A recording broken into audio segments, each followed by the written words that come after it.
we have amazing guest speakers, and I'm not gonna share them now because we want it to be a surprise, but it's definitely what Marjolijn shared, that we have added more people who are advocating for accessibility.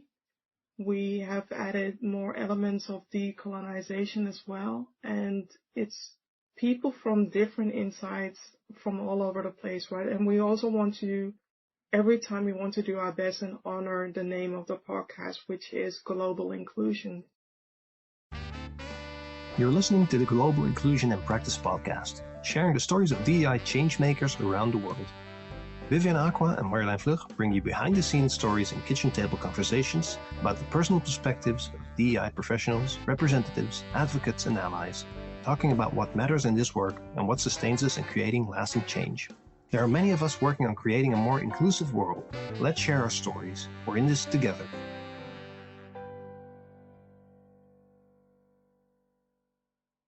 Welcome to season 2 of Global Inclusion in Practice. And this is an improv introduction. So we had an amazing time starting season 1, which already sparked so many conversations and so many insights, and my mind and my heart, everything is full, learning about the different DEI change makers. But then again, we also needed to get it on with season number 2. So I'm going to pass it to Marjolijn.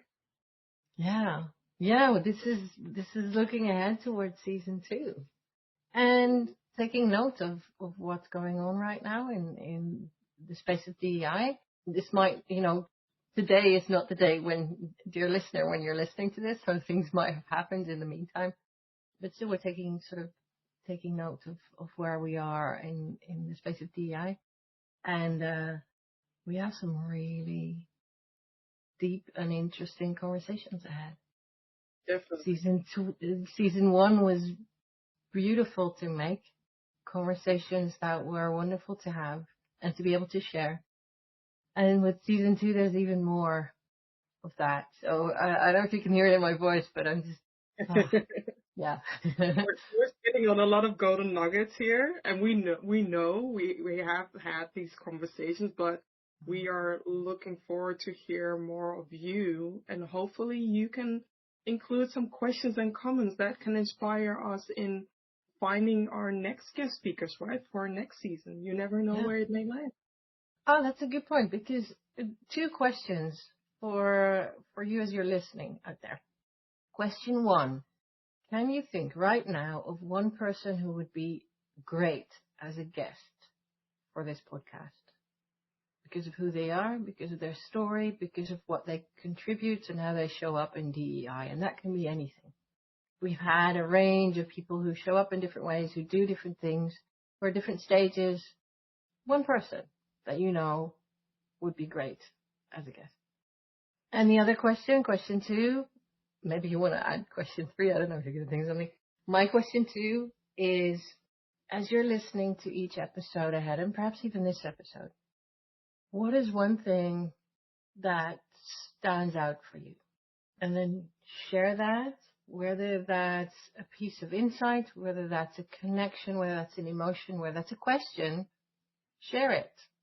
Share it with us or share it with someone else. Yeah, I like that. I want to keep it at 2 questions because otherwise we'll bombard people with questions, and we need to question ourselves, right, regarding this for this episode. So let's hit it off with the first question. Who are you at this moment in time, professionally and personally? It's funny because we ask other people that question, and now you're asking me. I'm like, whoa, yeah. I am Marjolijn Vlug. And I am continuously growing as a person, as a parent and a partner, as a coach, and as a leader. And where I am currently is I'm doing a lot of coaching, and I am able to increasingly serve more different coaching questions. Super practical questions, but also more and more deeper questions. So people that really have a challenge that's deep or personal or complex or convoluted or and as we both do, as most of us do, I keep learning in the space of diversity, equity, inclusion, belonging, justice. So I'm doing more and more around that, and being trained to coach in the space of trauma more and more, because trauma shows up a lot. The majority of people out there have experienced and have developed some sort of trauma in life. That's just how it is. And especially people in the diversity and inclusion space, trauma plays up because things that are important for you play up. And I care about being responsible and being able to well serve that whenever it shows up. So that's where I'm currently professionally and personally. I'm really enjoying the springtime in the Netherlands because we're having a nice one. And my kids are downstairs with my partner, and I hope they're not going to be noisy because I told them not to come upstairs. But should be fine. All sorted. So that's me. And you, Vivian, who are you right now? For me, today at the recording, and I can name the date of the recording. So Wednesday last year, not on this exact date, but exact Wednesday, I injured my ankle in a very harmful way. It has been a roller coaster. It's a journey that brought me closer to myself with a lot of reflections, but also forced me to slow down. And slowing down is something that I'm not used to, knowing that I'm neurodivergent. My mind sometimes goes in an overdrive, which I can manage oftentimes, but managing a normal situation for me dealing with this trauma wasn't a normal situation, but I've received so much grace, and I have also a lot of gratitude for those who supported me during this journey, also you, Marjolijn, and your family as well, that allowed me to be me, and that me that grew from being a cast, not being able to walk, to minimize walking with a stroller, to being able to have support, being able to collaborate. And I'm grateful. Next to the work that I do as a certified diversity, equity, and inclusion trainer / coach, that I'm also grateful for the clients that made space for me, held space for me by looking at things in a way that I can do the training, whether online or offline, provide the necessary support, assistance in that journey. And I'm not done yet. I mean, I'm still recovering from that journey, but at least I'm now able to walk again. And during this whole journey, I added accessibility to my menu. I'm also more vocal about neurodiversity as well. It's a whole palette now that I am supporting people, whether that's in workshop, coaching, or training. There's a lot to people there's more that meets the eye, like the Transformer saying. And it's important in the workplace that we need to play our accountability role in a huge way. It's also making me think of something that happened during the Eurosong Festival. Eurovision, where Eurovision is an organization, and within an organization things happen, right? People complain about the harsh dealings, encounters with their colleagues, but also with the organization, that this was not shown in the past before, and it makes me wonder, why not? Or is it not psychologically safe there? What's happening behind the closed doors? And also, I am in a whole reflective debate in my mind, like knowing that the NPO, which is a whole different conversation, but I'll make sure to add the show notes regarding the NPO. They went to this Dutch broadcasting platform, they went to a whole research about indecent, inappropriate workplace behavior, and now they are supporting somebody who showed indecent, appropriate behavior, Joost Klein, the representative of the Netherlands. I don't know what he has done. I'm not going to judge about that. However, with the knowledge that I have now, more and more is coming out that this person was physical towards the camera that the person was carrying, and that something happened that led to that complaint. If that is the case, and knowing the history of NPO, they should have taken a stand and not downplay what Joost Klein did.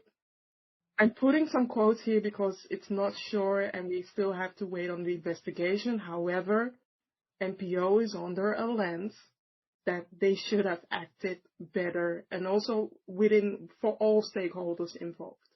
Right? So that's where I am in this moment in time, professionally and personally. There's a lot to consume, but there's a lot of complexity, right? And a lot of nuance. Exactly, but I had to remove the but because I'm glad and happy and excited and honored to start this journey again with you, because at the time when we started season 1, I was, fully able-bodied. Now I'm dealing with other challenges, but luckily this is a podcast where we can we can have the conversations in the utmost flexibility, whether it's from my kitchen, whether it's from the other room, right? We can always talk. There have been different scenarios where I recorded the episodes, and joining a recording is fairly accessible, yeah. So I'm grateful for this space, and I'm grateful for the dynamic that we have. So I'm looking forward to what season 2 will bring. Yeah, me too. And you were just talking about recent events and current developments. What do you see happening right now in DEI? And what's important in the space of this podcast and for our listeners, DEI change makers, to know about that or to be talking about? Well, there is a lot happening, and one of the things that it's important to realize for those who are supporting clients in the U.S. that they have to be mindful when election season is active, because then you'll see shifts. Then you see DEI being challenged, or diversity and equity and inclusion being challenged in different ways. It happened 4 years ago, it happened 8 years ago, it happened before that time. So every time that it is an election year, you'll see that with the series which are being canceled, right? That's totally annoying. But on the other hand, I also see a lot of conversation and debate about DEI being rebranded, right? There is this article from the Washington Post, which Marjolijn, and apparently there is an acronym for Washington Post, WAPO, about DEI being rebranded, and we'll add it in the show notes so that you can have a look for yourself. And I'm curious about this transition. I understand why some organizations want to walk away from this, because they don't want to deal with harshness or lose their stakeholders or lose some investment for those who don't value DEI anymore. Yeah, then again, what is being noticed? Just because what you were just saying, what is being noticed, for example, in that article, is that some organizations are walking away from DEI and disinvesting. Other organizations are keeping at it, but they're removing the term DEI and related terms from all their documents. Yeah. That's a different walking away from. And that's what that article is about. Okay, let's use different words for the same thing, because there's less risk of getting resistance or even getting legal repercussions. And there's also, I don't know if you mentioned the third one. So the one part is companies literally walking away, downsizing their DEI department or stripping their DEI departments when it comes to universities, right? There are certain universities that fired their whole DEI department because of certain states certain states have some laws in place that makes it harder to do DEI And some companies are inspired by that, some other companies are not. And there are companies that are removing the name DEI, but still under the water, they are still doing everything that is DEI related. And there are companies that are taking a stand saying that no, we do DEI and we need to keep the naming as is. And personally, my preference, it goes for option number 3, because there is a meaning in DEI, and DEI doesn't stand for only supporting Black people. It stands for so much more. And that's why I also want to refer to the diversity wheel as well, because there are different aspects to us that makes us different. Yeah, DEI is not only anti-racism, for example. Yeah. It's not only gender equity. It's DEI when you can choose to focus on one of those things, but in itself, it's about all of the spokes on the diversity wheel, and we might be becoming aware of more spokes than we were aware of before. It's about all of that diversity amongst and between people. What's going on in Europe? This was the US, but what do you notice here? In Europe, I am noticing 2 different camps. That is, Europe is going to a transition or transformation because of the gender equality law, the gender equality directive law, that it has to have at least a certain amount of women in the board and also a certain amount in leadership in the board. So there is an ESG or a CSR ruling effective right now for certain companies earning a certain amount that have to abide by that law. And on a European level. Yeah, on a European level. Noticing that there are many companies that are preparing themselves.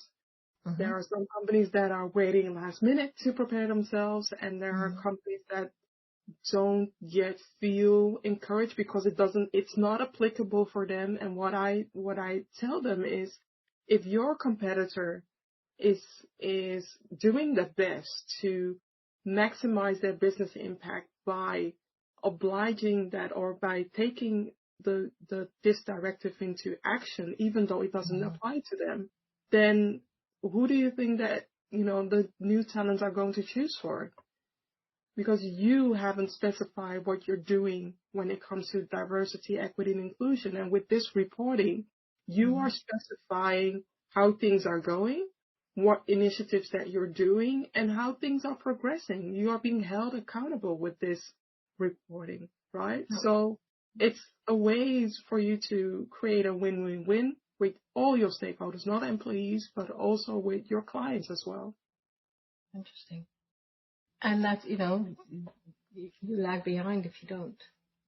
There's an open. What are you noticing there? I'm noticing that change is constant and that there's so much resilience and there's so much resourcefulness and creativity in all of us that are involved in DEI and choosing to work on making change.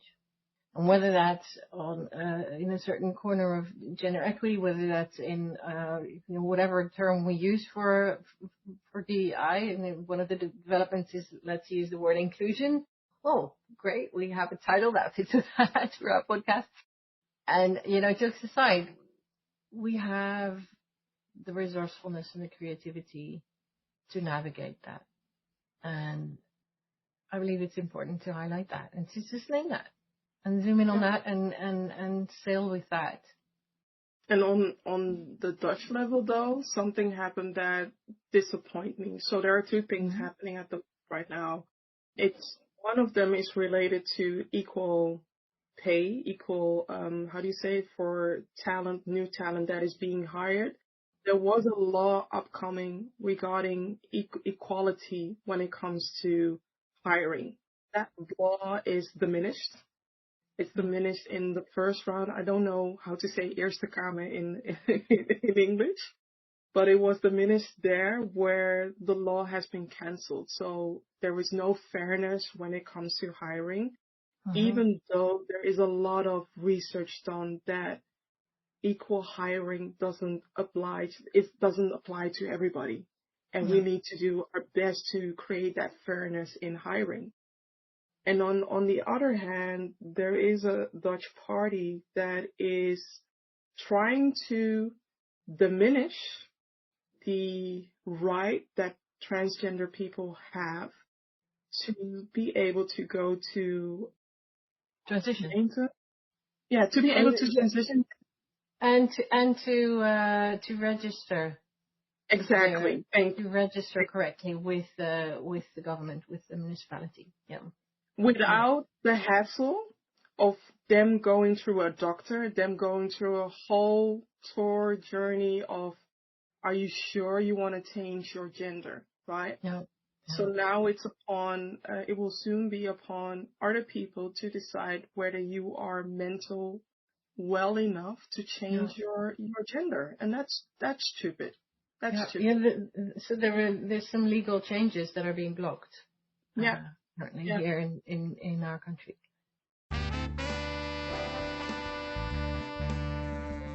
Hi, I'm Vivian Acquah, the certified DEI consultant, and I would like to invite you to take your organization to the next level of understanding by collaborating with me.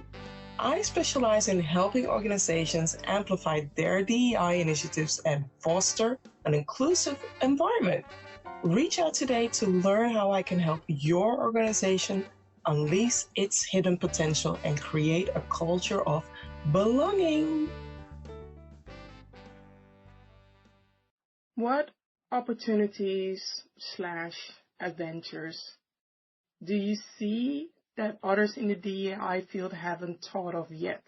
Well, I'm going to think about adventures, but the opportunity that I take a stand for, that I stand up for, and secondarily that I'm active in is coaching. And the way that being coached can be a very constructive part of your support system when you're in DEI.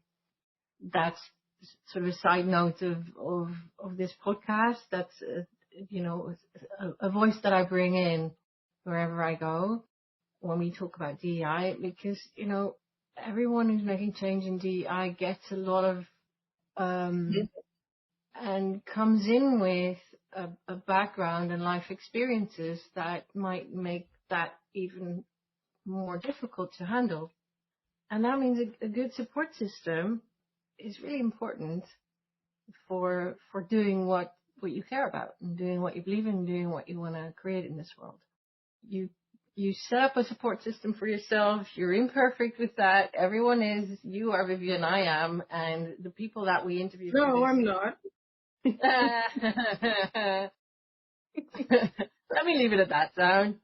There's, we talk about that with the people that we invite as guests on this podcast, and they share how they do it. They share how they care for themselves, for their mental health, for their physical health, for their for anything they need. And coaching can be a very constructive part of that. And I believe that there's an opportunity there. There's coaching in the sort of the type of people that do DEI work.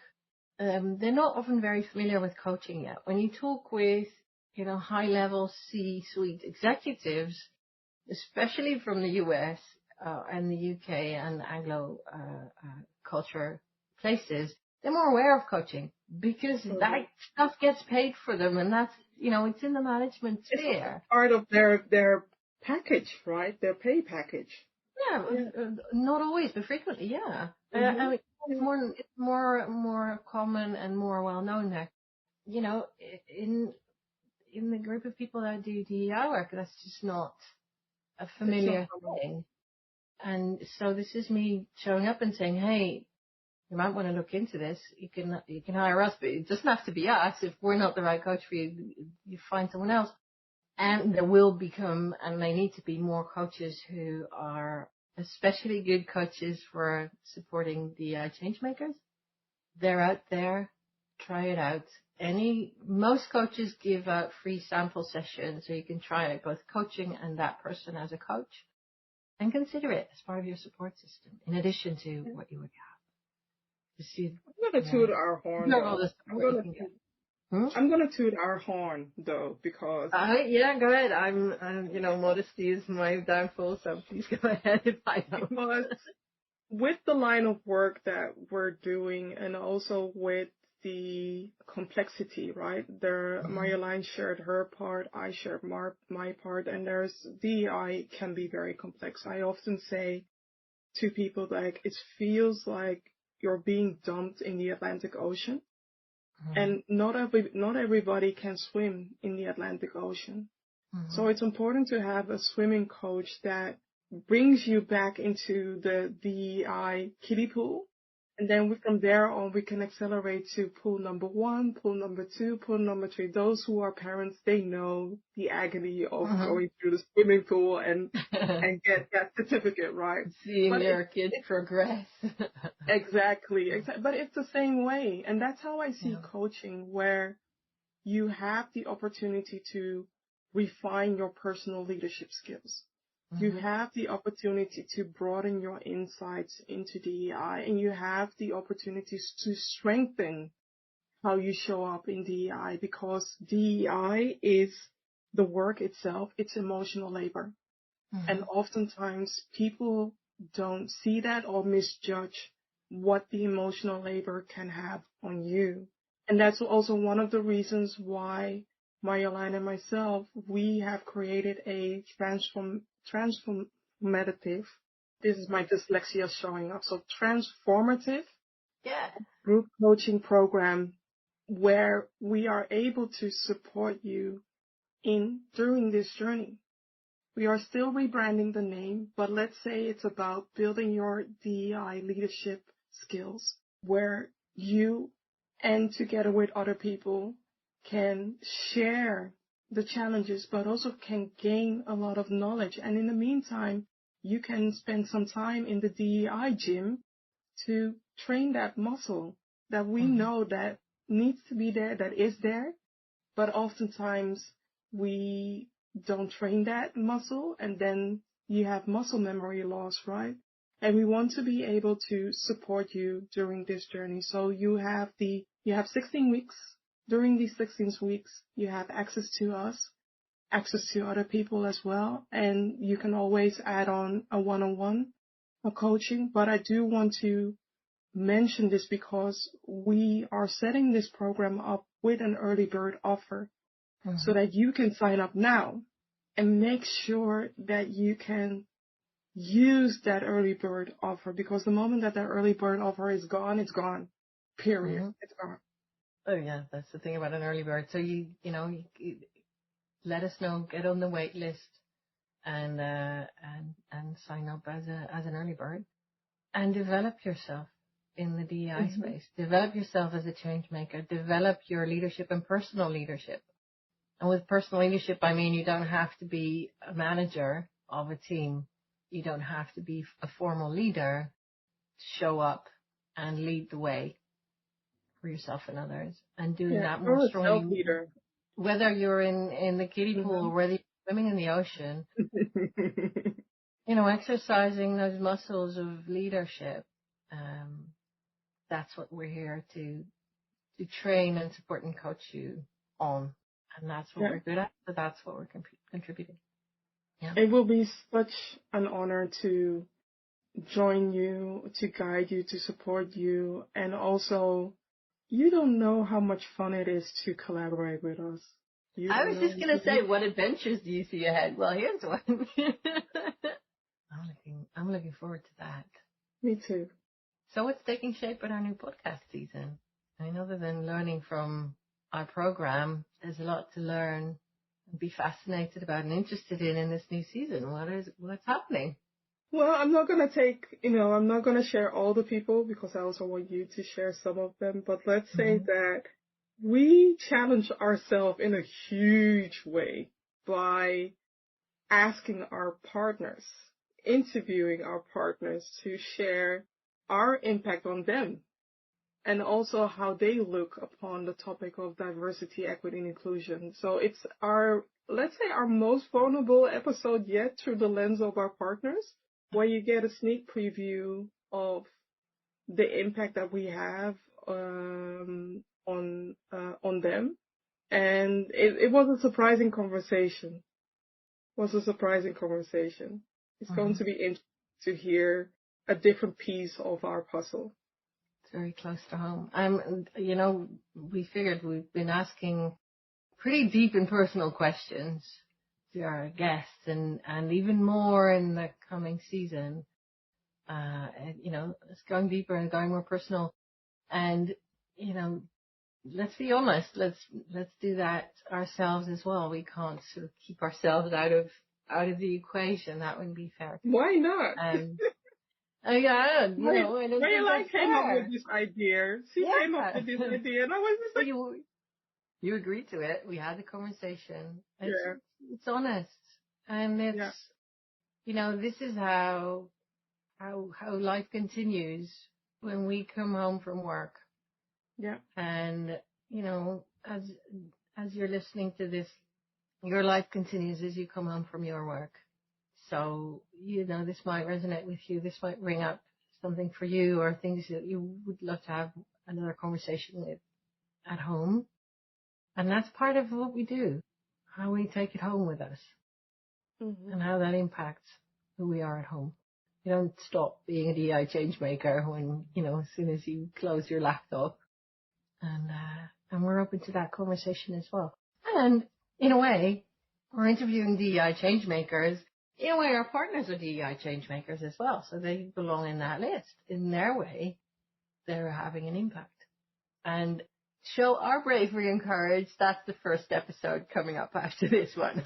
Just throwing it right in. And then there's a whole bunch of guests coming after. Very different people. Different perspectives, more diversity, more spokes and elements of the diversity wheel. There's more about accessibility, for example. There's more about decolonizing your mind. There's more about, the overall US, Europe, Africa, Asia. We don't have a guest from Australia yet, so if you know someone, let us know. Someone who'd be a great guest. That space and that, how that shows up globally. And how different conversations can lead to us having a dinner date with one of the guest speakers. Yep, that too.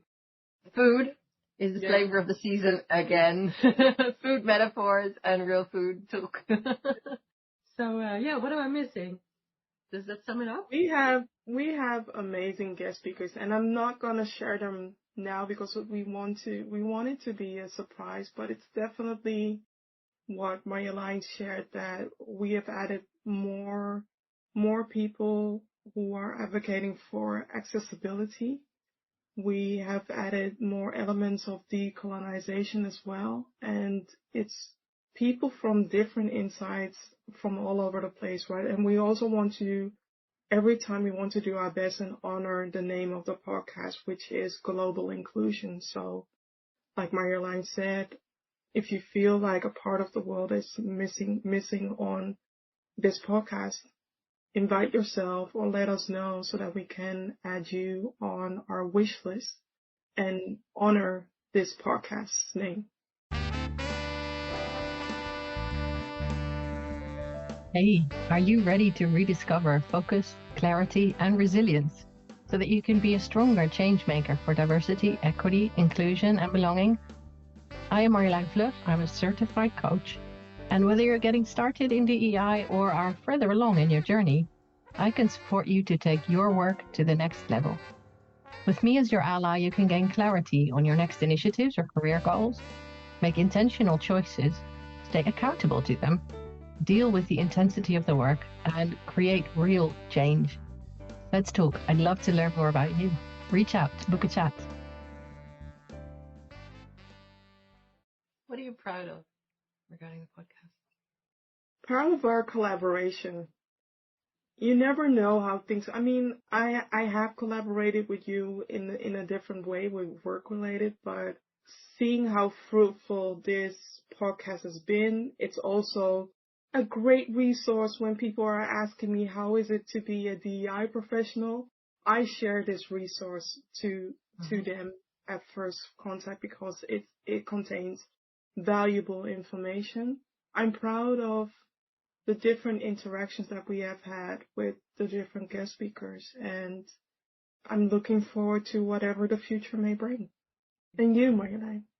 I'm doubting whether I want to say proud or grateful. I'm grateful that Mm-hmm. when, in these episodes ahead, when we ask a question and guests go, whew, ah, oh, good question. And then they go on and answer and share what's the truth for them. I think, for everyone listening out there, I think that makes this more valuable for you and more resonant and there's more goodness in there for you. Yeah. So I'm glad that that's what we're creating.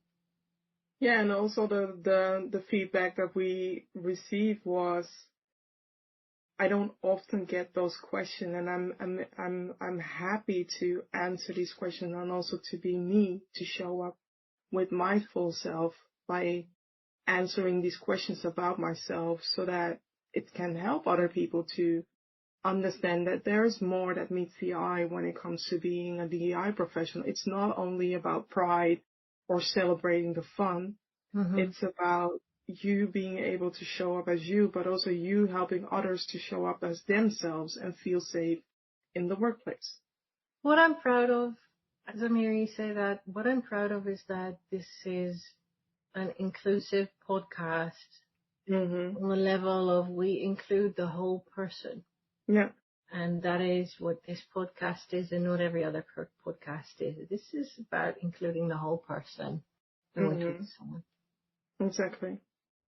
So how are you going to recharge your batteries today, this week, this month? Because that's a topic that shows up in every episode. Might as well ask you. Mm-hmm. I am being more mindful of my energy, dealing with this injury and also dealing with, the physiotherapy, etc., all these assignments that I have added more space into my calendar to be able to recover.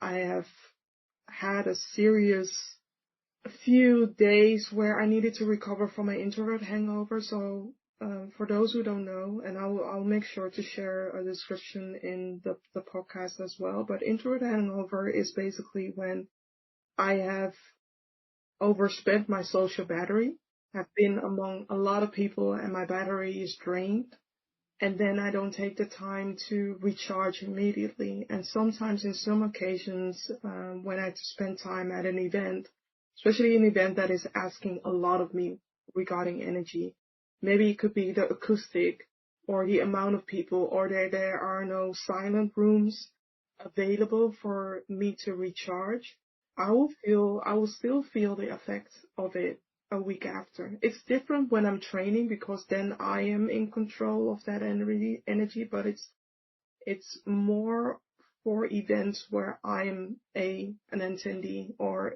more of an event where they haven't built in those silent spaces. And also traveling, it's claiming a lot of my energy. So that's when my introvert hangover is activated, and I'm being more mindful of it as well. How do you recharge? I recharge at the moment I'm recharging by reading books, listening to books, listening to Beyonce since she has a new album out. This morning I went swimming, rather yet I did some aqua jogging, first time after the accident in the Netherlands. With Beyonce. Happy anniversary, Vivian Acquah, going aqua jogging. It's amazing to feel empowered during this journey while doing that.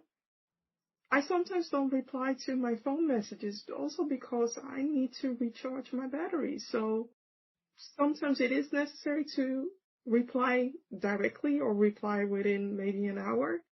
But I've also let that go into, no, tomorrow is another day. No, not now. No, I don't feel like it. So I'm respecting my boundaries more. And for you? Well, one new way I've found to recharge is, it's funny, it's actually a way of completely emptying my batteries in my muscles. So I do a high intensity workout once a week where I just completely empty out my muscle strength in 20 minutes, full on high intensity. And that, eventually that recharges my batteries. Yeah. And, I'm taking time to have reflection moments in the evenings after my days. Sometimes that's with my partner. I have a chat. Sometimes that's me on my own. Just taking the time to reflect rather than do something else on my to-do list and then go to sleep. So that's where I am right now. This week, this month. We do those check-ins sometimes also including Orlando, where we call it a group meeting, and everybody checks in. And the reason why has to do with Orlando in the past when I asked him, like, how was your day? Yeah, it's fine. That's not what you want to hear, right? So It's not an informative answer. No. We tricked him by me engaging with my partner and asking him about his day, about what is the tip, what is the top. And then Orlando feels also inclined to join in, and he loves it. It's so funny that he even mentioned it at school, that they were talking like, okay, but you do check-ins. That's cool. Yeah. That's what you get when your mom is a coach and yeah. those reflection moments. Yeah, to be honest, I do that. I do that too. I don't know if it's because I'm a coach, but we do. If that's a check-in, maybe we do a check-in or check-out. Putting my 9-year-old to bed at night, we say, hey, what are you proud of today? What are you happy about? What are you grateful for? Yeah. I cheat sometimes if I can't. One of the categories I can't think of anything, I'll just add something else. But it's good to do that at the end of every day to recharge with the positive. Definitely. There's a lot of yuckiness happening in the world right now, so we need that as well. Yeah, put that down for a minute and hold the good to recharge. What else are you going to learn this year? I have been boosting my inclusive conversations muscles, and I am eager to do a pilot and that's something that I'm just thinking of right now, but I'm eager to provide space, to hold space and support others with having these courageous conversations or inclusive conversations, because it's needed in the workplace, but also because we don't spend enough time creating a foundation for people to be having those conversations in the workplace, with things that are happening right now where everybody, or not everybody, a lot of people are jumping on a polarization wagon, especially on social media. I want us to be comfortable with conducting courageous conversations in the workplace. My hope, not I want, my hope is to do that more often. Good stuff. I am curious I know that we are collaborating in different ways, but I'm curious to challenge you in what do you see for us in the future when it comes to collaboration? For you and me? Mm-hmm. My perspective on that from where we are now and how we've been developing is that our collaboration is going to deepen. Mm-hmm. I think that's what's been happening, and I think that's going to continue. And that means that together we can work on more complex questions, situations, serve more complex challenges, and hold more depth for each other and for other people.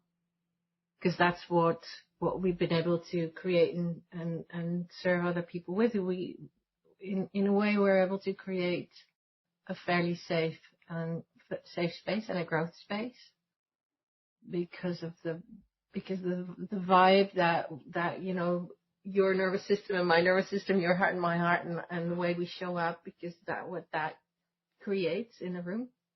and going deeper together, there's even more that we can hold. I love Sorry that. if that sounds fluffy, but it's conceptual but that's, underneath it all. And, if you look from higher up, that's what's actually going on when you interact with people.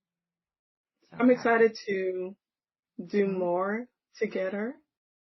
We are about to go to a trip to Evian. I call it a romantic business trip. There's nothing romantic about it, but I call still, it with Vivian to Evian, which is also fun. Yeah. I'm excited to ignite this journey, and hopefully it's the start of more impactful collaborations where we provide support on a different level. So I love that for us. Yeah. Looking forward. Adventures. What's the latest thing that you have read, listened to, or watched recently that inspires you? Honestly, Heartstopper, book 5. So my daughter is a big fan of Heartstopper, the graphic novel, and the TV series. And so the author, Alice Oseman, is currently writing book 6, which is going to be the last one in the series. And book 5 came out earlier this year, and my daughter's a big fan. She read it. Now I'm reading it. And it's about 2 boys in a UK secondary school that fall in love and have a relationship and have a group of friends. And these are such beautiful human beings. And there's so much kindness and learning in them. And, they're kind to their friends, and they're fallible, and they make messes, and they're teenagers. But it's so inspiring to both see them as characters, and who, if these were real people, they would be lovely people. And also it's inspiring to see the casualness of the diversity in sexual orientation and gender orientation that are in, part of the story, that are almost an extra character in the story, but the way it's so casual and normal. And, of course there's a trans girl, and of course there's an asexual person, and of course there's a couple of, same-sex couples, and of course, that's such a breath of fresh air, and such a, dip of cold water in a hot day. Like, yeah, good stuff. Yeah. So yeah, it's a graphic novel for teens, and it inspires me. That's amazing. And for me personally, also something from Netflix. I'm currently going through different seasons of The Good Doctor. And the main character is a doctor who has autism. I know that this person who plays the main character isn't well, he isn't autistic, but the way he plays it, the way certain behavior is showing out, that it's helping me learn more about ASD, so autism spectrum disorder. It's helping me learn more about different elements of me being ADHD. So there are some elements that shows up with this main character, but also the fact that Netflix is truly a valuable source for those who learn through visual, those who learn through movies. I know that books are much more impactful, or audiobooks can be impactful as well, but sometimes I need visual to support my understanding in neurodiversity and different ways of understanding, right? We also went together to Origin.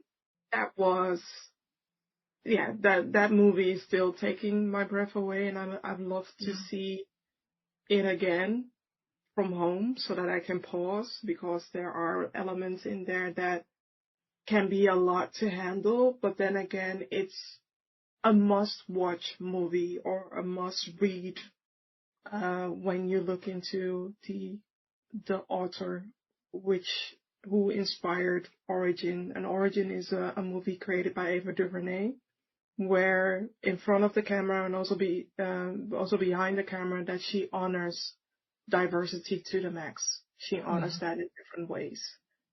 So has been recently on my mind, and reading more books or listening to more books. Good stuff.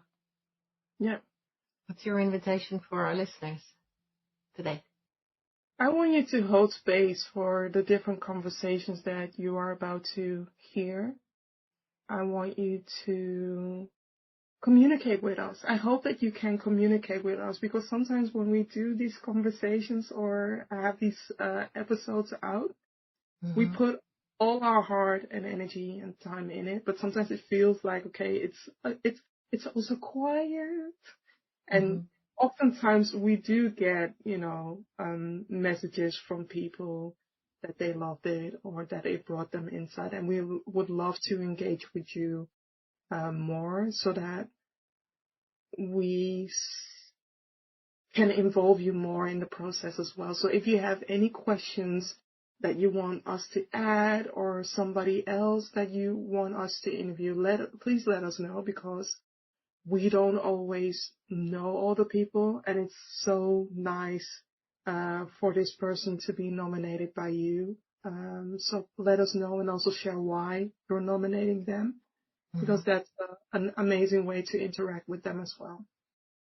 Ah, good one. For you, Marjolijn. Yeah, I have one. Before you do, I sometimes do that. I send a note to someone saying, hey, this is a great newsletter or a lovely podcast episode, or just because I know when you send that stuff out, it's such a different way of communicating than when you're communicating with one person and you're going to get a message back. So exactly. a lot to that.